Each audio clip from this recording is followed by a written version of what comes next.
आज हम इस वीडियो के माध्यम से भाषा की उत्पत्ति विषयक कुछ सिद्धांतों पर चर्चा करने वाले हैं। हम जानते हैं मनुष्य सृष्टि में सबसे विकसित प्राणी है, परंतु फिर भी यदि शारीरिक बल की दृष्टि से देखा जाए तो यह नहीं कहा जा सकता कि मनुष्य में सभी प्राणियों से अधिक बल होता है। जानवर उनसे कहीं अधिक शक्तिशाली होते हैं, परंतु आज संपूर्ण सृष्टि पर यदि किसी का शासन है तो वह है भगवान के बाद मनुष्य का, जो भगवान की सर्वश्रेष्ठ सृष्टि कहलाता है। उसका कारण क्या है? उसका कारण है उसकी भाषा, और उस भाषा के कारण अपने विचारों को संप्रेषित कर पाने के कारण ही वह आज सर्वश्रेष्ठ प्राणी बना बैठा है। तब भाषा की उत्पत्ति कैसे हुई होगी? इस संबंध में विद्वानों में अनेक प्रकार के मत हैं। मूल रूप से देखा जाए तो दो प्रकार के मार्ग माने गए हैं, परोक्ष मार्ग और प्रत्यक्ष मार्ग। जब हम परोक्ष मार्ग की चर्चा करते हैं तो परोक्ष मार्ग के अंतर्गत भाषा की उत्पत्ति के ऊपर दृष्टि न रखकर उसके वर्तमान रूप का विवेचन ही मुख्य रूप से किया जाता है, और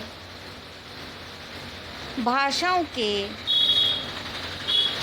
ऐतिहासिक क्रम को, तुलनात्मक अध्ययन को ध्यान में रखकर वर्तमान से भूतकाल की ओर अध्ययन की दिशा में बढ़ा जाता है, जबकि प्रत्यक्ष मार्ग में भाषा की उत्पत्ति के संबंध में मुख्य बातों को विभिन्न आधारों से पकड़ने का प्रयास किया जाता है। इन दोनों ही आधारों पर भाषा की उत्पत्ति के संबंध में विद्वानों ने कुछ सिद्धांत निश्चित किए हैं। वही सिद्धांत हमारे पाठ्यक्रम में शामिल है। उसमें से प्रथम सिद्धांत के रूप में हम जिस सिद्धांत पर जानकारी प्राप्त करना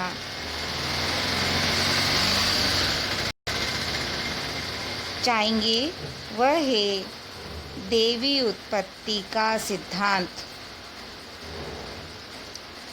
देवी उत्पत्ति का सिद्धांत क्या है?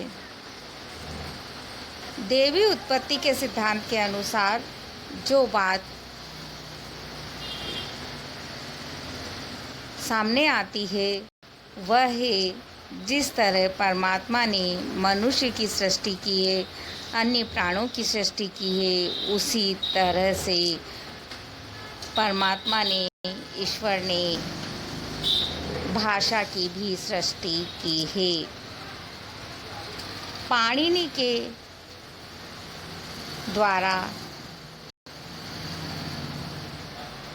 व्याकरण को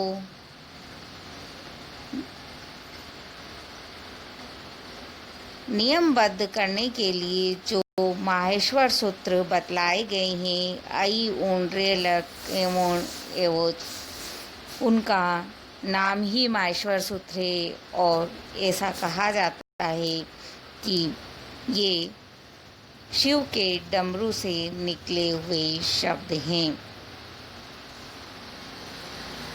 यास्क की दृष्टि में भी कुछ ऐसा ही है।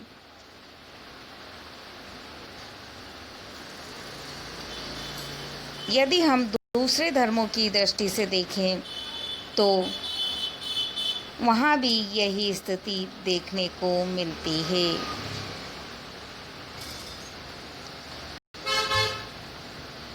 यदि ईसाई मत को हम देखें तो कैथोलिक ईसाई मत के अनुसार सभी भाषाओं की जननी हिब्रू भाषा मानी गई है। और धर्मों की स्थिति भी इसी तरह से भिन्न भिन्न है। हम यहाँ विस्तार भय से उसमें न जाकर थोड़ा इस मत की समीक्षा की दृष्टि से, मूल्यांकन की दृष्टि से चिंतन करना चाहेंगे। हम यह तो जानते हैं कि यह सिद्धांत भाषा की उत्पत्ति के संबंध में सबसे प्राचीन सिद्धांत है, परंतु इस मत की परीक्षा के लिए जब भिन्न भिन्न देशों में भिन्न भिन्न लोगों ने परीक्षण किए तो उस परीक्षण से जो परिणाम सामने आए वह परिणाम इन तथ्यों का विरोध करते हैं कि भाषा की उत्पत्ति देवी शक्ति से हुई होगी। जैसे मिस्र के राजा सेमेटिक्स ने बच्चों को अलग रखा था और जन्म से उन्हें अलग रखा गया था। एकांत में उन्हें जो खाना देने जाता था उसके मुंह से एक बार बेकोस शब्द निकल गया था। बेकोस का अर्थ होता है रोटी, और वे बच्चे केवल उसी शब्द को बोल पाए थे। अकबर ने भी इस तरह का प्रयोग किया था तो उसके बच्चे गूंगे निकले थे। इस तरह से ये जो उदाहरण हैं ये सिद्ध करते हैं कि भाषा ईश्वर प्रदत्त नहीं है। हाँ, ईश्वर ने इस तरह के मुख्य अवयव मनुष्य को प्रदान किए हैं कि अपनी बुद्धि बल से मनुष्य ने स्वयं ही भाषा का निर्माण किया है और यादृच्छिक रूप से माने हुए रूप से उन प्रतीक चिन्हों में किसी वस्तु के प्रतीक को दर्शाया है, अर्थात कौन से शब्द से कौन सा अर्थ निकलेगा यह निश्चित किया है। इससे यह सिद्ध होता है कि भाषा ईश्वरकृत नहीं है, भाषा अर्जित है और मनुष्य जन्म से भाषा लेकर नहीं आता, उसे भाषा सीखनी होती है। यह था हमारा देवी उत्पत्ति का सिद्धांत जो सबसे प्राचीन सिद्धांत है। दूसरे सिद्धांत के रूप में हम देखते हैं सांकेतिक उत्पत्ति का सिद्धांत। सांकेतिक उत्पत्ति का सिद्धांत क्या है? यदि हम भाषा विज्ञान जो डॉक्टर श्याम सुंदर दास का लिखा हुआ ग्रंथ है उसकी दृष्टि से इस मत को देखें तो उनका कहना है कि भाषा मनुष्य की सांकेतिक संस्था है। आदिकाल में अर्थात जब मनुष्य सृष्टि में आया ही होगा, उसका जन्म ही हुआ होगा, तब प्रारंभ में वह अपने हाथ से संकेत करके के काम चलाता था, परंतु जब संकेत ऐसा काम न चला तो उन्होंने ध्वनि संकेत विकसित कर लिए और इस तरह संकेतों के माध्यम से ध्वनि संकेतों का विकसित होना सांकेतिक उत्पत्ति का सिद्धांत कहलाता है। यदि हम इस सिद्धांत का मूल्यांकन करें तो जो तथ्य हमारे सामने आते हैं वह है शब्द और अर्थ का संबंध हमने यादृच्छिक माना है। किसी भी शब्द का अर्थ एक निश्चित स्थान पर एक होता है, दूसरे स्थान पर उसका दूसरा हो सकता है।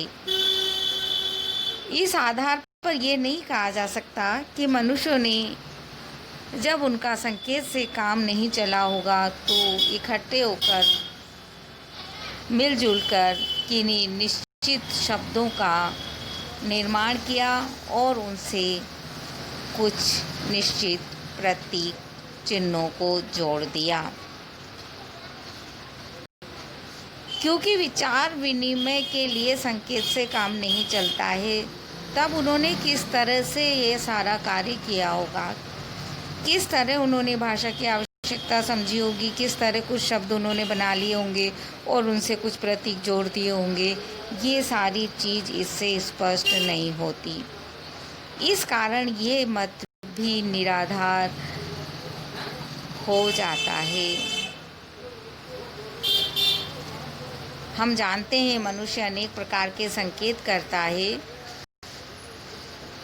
परंतु केवल संकेत के माध्यम से भाषा का विकास नहीं हुआ होगा।